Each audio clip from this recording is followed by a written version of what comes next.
opportunity. I do appreciate it. Raise your hands if you've ever worked with PowerPoint.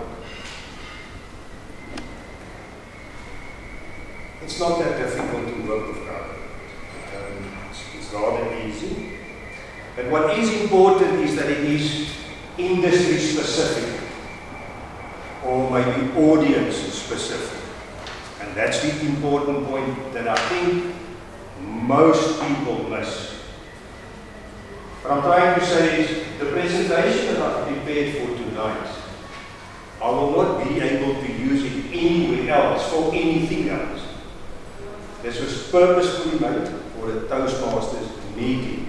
And that's the important bit. I can maybe take bits and pieces of it and maybe insert it somewhere else in another PowerPoint presentation. But the big thing is, you always need to make it for a specific purpose.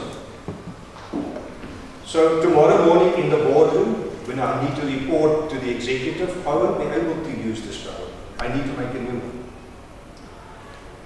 Making a new one, you can do one of two things. You can either use the normal templates that is available on PowerPoint. I would maybe recommend for all people who started off maybe the first time or the first couple of times to use the templates. It is easy to use, it's been tested. So the only thing that you need to do is you need to start to populate. And the population, this is where the problem is, because this is where we make the mistakes. The second option is, of course, that we can create our own PowerPoint presentation. When you do that, the presentation becomes an extension of you, because it's unique. It's only you and your trademark, basically, that will use the presentation, and it is purposefully done. It is time-consuming. So if you don't have time, don't do it. I think I've got about 22 slides for tonight. I'm going to run over. I've heard that we've got speakers cancelling, so it might be a little bit. But 22 slides. It took me about 3 days to get the right balance for the 22 slides. So never create your own when you don't have time. Another important point that I want to mention is don't start with the PowerPoint presentation. Never, ever, ever do your speech or prepare whatever it is that you need to prepare. And then once you've got your speech worked out and you are now satisfied with the speech, you're not going to change it anymore. Only then you start the outline of your PowerPoint presentation. I know a lot of people start with the presentation. Don't do that. Because it is time consuming, and then you'll realize that I've never spent enough time on the speech and I couldn't prepare it properly. So you always want to guard against that. I think that's basically it. What else is important? When you choose a PowerPoint presentation and you choose a template from the templates available on PowerPoint, use one. Don't mix and match templates, because then you get a mix and match type of a system. And you want consistency. You want one theme per PowerPoint presentation. So that's basically what you want. As I said, I've spent 3 days on this presentation. Is it going to work? I don't know. We'll have to have a look towards the end of the evening. Why do I say that? It's photos, stuff that I've taken from internet. Some of the stuff you need to buy. Others they supply free of charge. If you don't test it before the time, you won't know if it's going to be a successful one even. We will discuss 5 points only.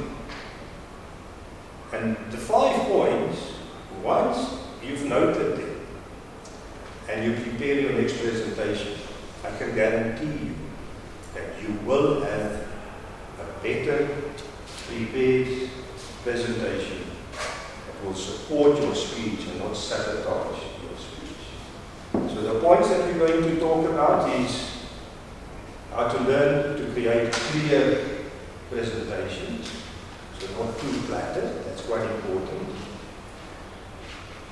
To understand the different layouts, the different fonts, and I'm standing in front of it. Thank you.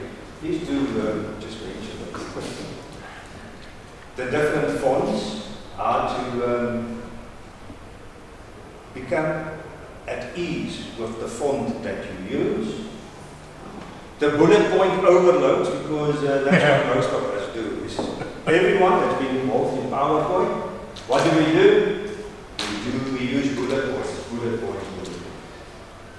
And then I would want us to use visuals together with the presentation, because it's going to enhance, it will enhance the quality of your PowerPoint presentation. And then of course we'll end with color and visibility.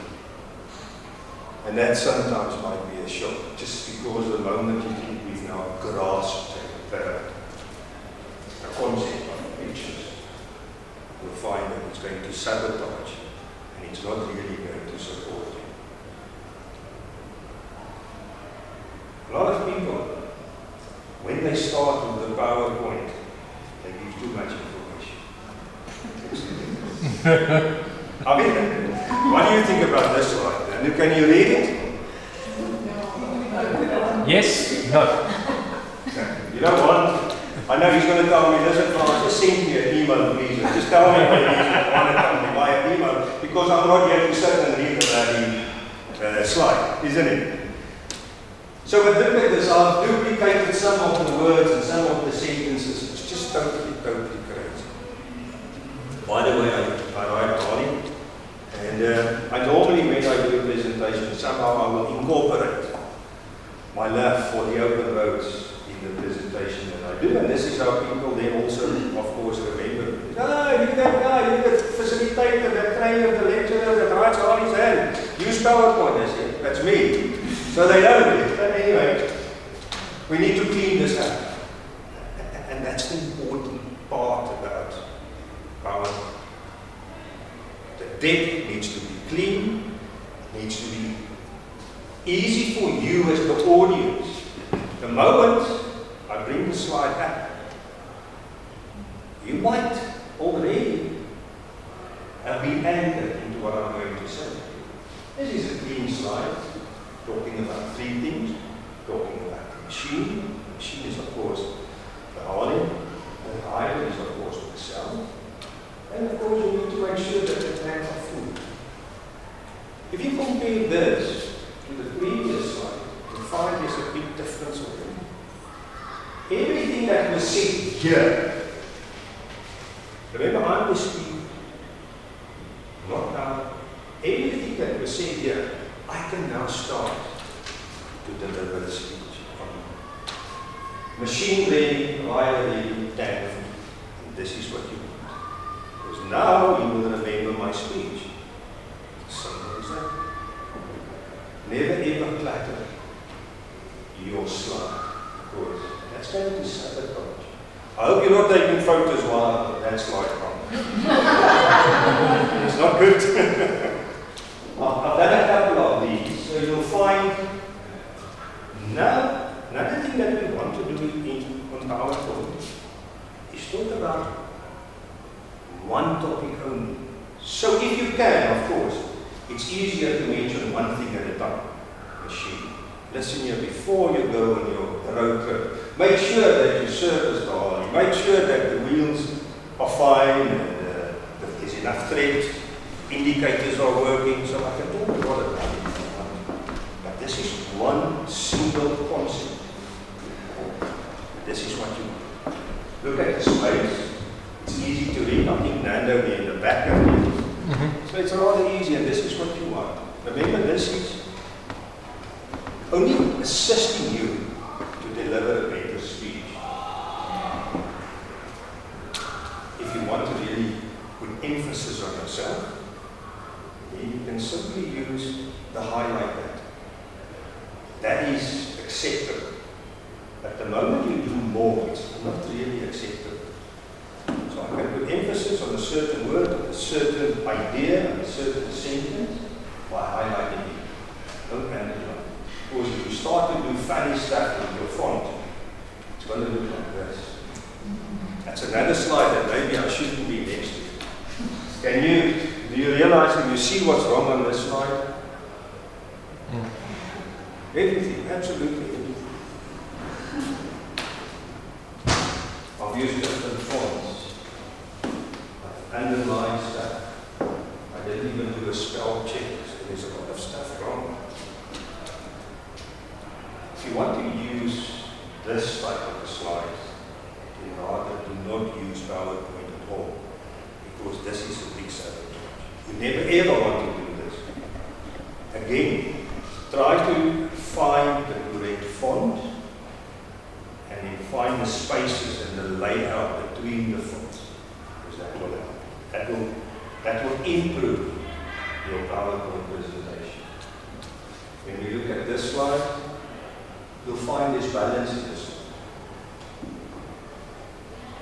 Again, I've got the topics that I want to speak about, but only one word. Of course, you can have more than one word. You can have short sentences if you want. That's why I said, remember, do your speech first. Prepare the speech first. And this to me is a good hand. I can have a look at any one of those words and I can start to speak. Why is that? Because I prepared the speech. If I speak about raincoats, tomorrow when you walk in the rain somewhere, you see somebody with a raincoat, you will remember that's Frans. Yeah? I remember he was talking about. This is the idea of PowerPoint. When you look at the different fonts and the font sizes, I would say that two that I normally use and that I would recommend would be Arial and the Calibri. Those are basically used all over. If you start to use funny fonts, it's not going to work. What I normally do for my headings, I would use a size of 40 to 48. So you need to have a look at the slide when you sit, when you prepare the slide, have a look at the font size and see what's working for you. The body is easy, you can do anything between 28 to 32. That's important. Then there's a balance again. Remember what you do want all the time is your presentation must be in balance. The moment that's out, it's going to sabotage. Because people are not sitting and listening to you anymore. They're now going to have a look at the slide and say, that's it, right? You can't even spell, man. Why do you have this on the board? And this is really what happens. Maximum 3 font sizes, so in other words, your heading could be 40, 44, and then maybe a subheading might be 38, and then the body, of course, 28 or something similar. If you go more than 3 font sizes, it's going to look unbalanced, and you don't want that. Because remember, it is an extension of you.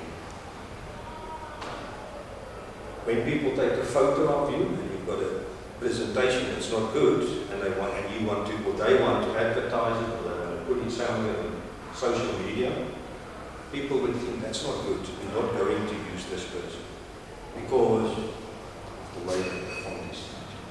So let's have a look at bullet points, because that's what we all do is we bullet point. Using bullet point, bullet point, bullet point, and another bullet point. At the end of the day, there's so many bullet points that you simply cannot remember everything. I tell you right now, after today, it's about 7 o'clock now. If I need to point bullet point number 7, I'm going to lose half the audience. And if I get to bullet point number 12, the rest of the audience is totally lost. Look, it's a nice and a clean and a neat slide, isn't it? I would say so. And it's too full. It's well balanced, but there's too much information. That's something that you don't want. So rather go and simplify it. Have maybe 3 on the left and maybe 3 on the right. This is more balanced, and I can now speak to any one of the topics. The rule in Toastmasters is 1 minute per slide. But that's not necessarily the rule in other industries. That's important to remember. It's only in Toastmasters. You will find motivational speakers. They will have 1 slide on the board and they'll be able to speak 15 minutes to that slide. For Toastmasters purposes, 1 minute per slide, and then when you think you've mastered it and you are ready now, then I suggest you start and you incorporate visuals into your bullet points, because that is going to sell you as a speaker and you as a presenter. So we've come away, look at this. That's all. And now I can really say that. But that is a presentation. That's not sabotage. That is a performance. And this is what you want. So get the balance right. I've opted for 3 points of discussion. Bullet points. Have a look, I've also removed the bullet points. 3 words over there. It's a clean slide. It's a neat slide. And people are sitting and they're looking at the slide. And when I now start to talk and say that we will depart from Pretoria on this and this night, you will almost be with me on that journey. You can even play around and have a couple of jokes. I need to get my gout medicine when I go to the Meridian. Because there's going to be a lot of Jack Daniels, there's going to be a lot of beer, people at Bolton. And then you know you're going to get gout at our age, isn't it? It depends on the age, Frans. It depends on the age. But even as a slide that really sells, you don't have to do a lot more. And then, you've got one more option. The moment that you've started to master visuals and incorporating it into your PowerPoint slide, then you can do a little bit more. You have to use visuals. This is also, it's a neat slide, isn't it? Very nice slide, actually. I think you can almost feel the lifestyle. But it's a very good visual itself. This is what you want. Now, man, it's knees in the breeze and the wind in my cheeks. This is, you can feel this, isn't it? One picture is more than 50 words. You've understood immediately when I had that slide popping up, you knew exactly what I was going to talk about. This is how the PowerPoint presentation will support you. For fun, there's a little bit more.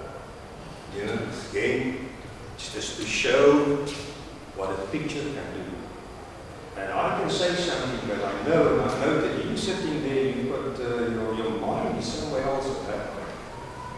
This is what you do. And I know I'm not going to have too much Jack Daniels because of this. It happened, yesterday, isn't it?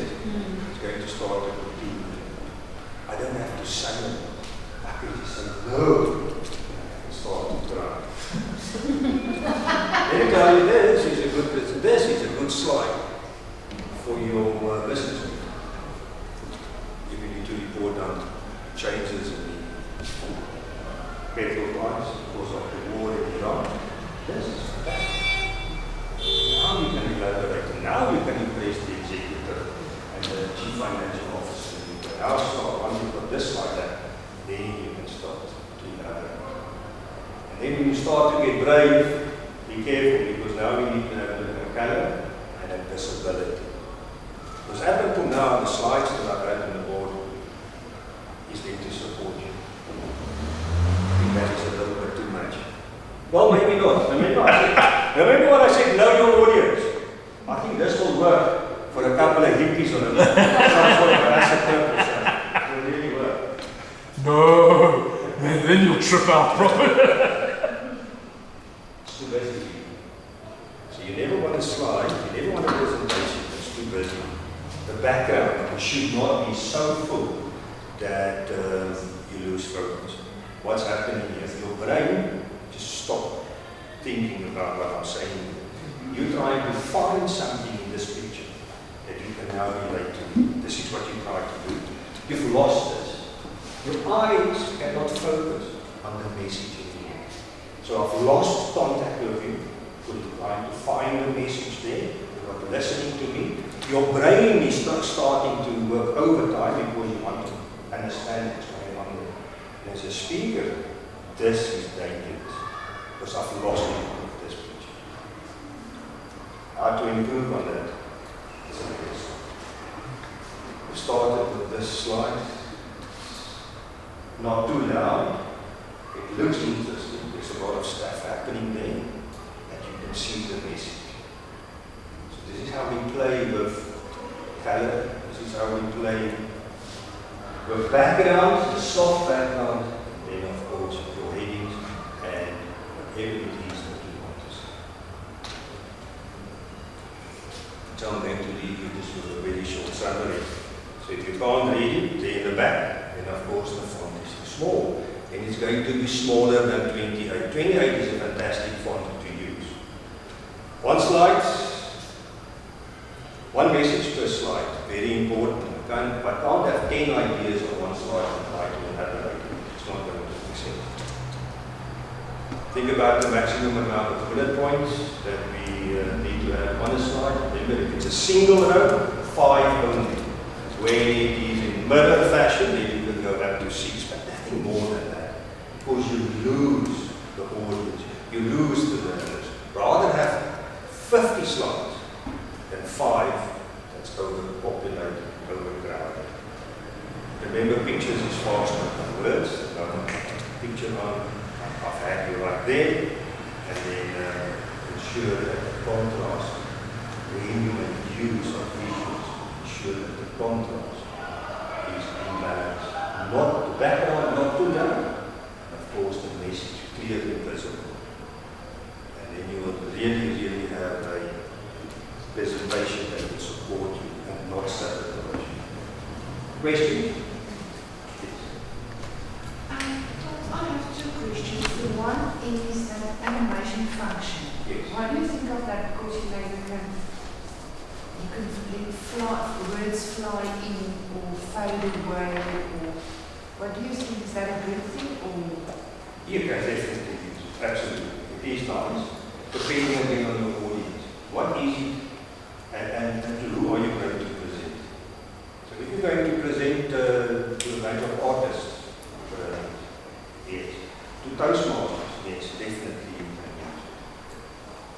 But that takes time again, so that's additional time because it's not a matter of just doing it. You need to prepare it, and that's important. So you can use it. But would you use it on each slide then? Would you use it on 1 or 2? Probably not each. No, what we want is sameness. So when you start with it, rather continue. That is my opinion. If you want to, play around, of course you can do it. But for me, sameness is important. That is where I want to be. Because now you can relate. You can relate to the stuff that I do in the way that I do it. Yeah. And that's what we want. My other question is around images. So it's easy when you use your own photos. Yes. But what about copyrighted images? Because there's only a few sites where the images are really free and not licensed. So how do you think should we treat copyrighted images? You acknowledge it. Okay. So the next slide is your acknowledgement. Okay. That's very important. Even if you take a quote, even if you take some piece of work from someone else, it's extremely important to acknowledge it. Because then you give the person that took the photo, that created the art, you give him the acknowledgement. Very important. Yes, definitely do that. So always, either in the beginning of your presentation or towards the end of your presentation, give the people the credit for what the work that they've done. Yes. I noticed on the templates where they have, PowerPoint, you have standard font size. But when I give a presentation to all, somebody will complain that it's not big enough. But I've used I've used what it says on the PowerPoint, on the template. So we just need to check those, right? Because I don't think they're what you No, it's there, remember, and it is in preparation format. So you need to work it to get to the correct font. Now, because I've got normal font, now remember that in the previous presentation that we had, Yeah. the font was. So that's why I specifically mentioned font size although it's a standard template, Yeah. unfortunately, it's not by default that you will go to font 28 size. It's not by default. So you need to go in, so understand the functions of PowerPoint, go into the size, where it is, and the type of setting that you want to use, and next to the setting, you'll find the size. And then you'll need it accordingly. You'll go bigger up to 60 when you are in a very big boardroom. When you're professional speaker and you speak for 70 or 80,000 and 45 minutes, but then you get those big boardrooms. Then the dynamics change because it's so big. Also what I mentioned, it is industry specific. What I lecture in is extremely complex, a lot of data that I need to bring over to the students. And you've seen some of it. So in the boardrooms or in the training rooms, you'll find that one of the TV type of screens. And then what you need to do is you then need to log in directly onto internet, and then you take data from internet and you display. Of course, then it's a different ballgame. So remember, it's industry specific. So depending on what you do, there's going to be slight differences to the slide and to the deck that you're going to prepare for that specific topic. So, Frans, just one thing I've noticed, and I actually saw it yesterday in something I created. You start with your text block, and you start with your text size, say 128. You put information in, and then it shrinks because you're putting in too much information. So that automatically it adjusts down so that it's not that crowded. And then you need to take out to get back to the size that you want. So just be careful of it. Put too much in it, it will change the size. And also notes, because you can also put notes for yourself. So the moment you start to create notes for yourself, in some lecture rooms you'll find there's two screens. There's one for the presenter, so I can really stand and look at the screen in front of me, and there's one for the audience. But in a setup like this, you don't have that luxury of the two screens. So what you need to do is you now need to look at your screen here. And a lot of times people will make notes, and the more notes you make, also you'll find that the font is getting smaller and smaller and smaller. So rather rehearse and try to remember. Yes. What is your opinion of AI generated images and the use of that? You can use it, of course. I mean, it's the trend these days. I have used some AI pictures, not here, but in other presentations, because it's nice. I mean, it really is. It's gripping, and this is what you want. You want something that will capture the audience. So if you do get a picture that you like and you want to use it, you can use it. Okay. No problem with that. Yes. This is more an observation than a question. If you're using your own photos, Yes. to make sure they're editable, Yes. that you've cropped them and that they're big enough. I went to a funeral and they had these tiny little pictures in the middle of the screen, and we were all sitting in the church and it was impossible to actually see. Yes. So if you are using your own pictures, make sure that they're properly cropped, and there's lots of things you can do. You can enhance them with contrast, you can bright or sharper, or put in the frame on it or something. Absolutely. It just Yes. looks so much more professional. So the problem there is sometimes there's not enough, I think they call it pixels or something. So it wasn't a good camera, and you want to use a photo, it's taken with a camera that's not strong enough. You'll find that if the moment you start to enlarge it, then it's not a clear photo anymore, it's not a clear presentation. Thank you.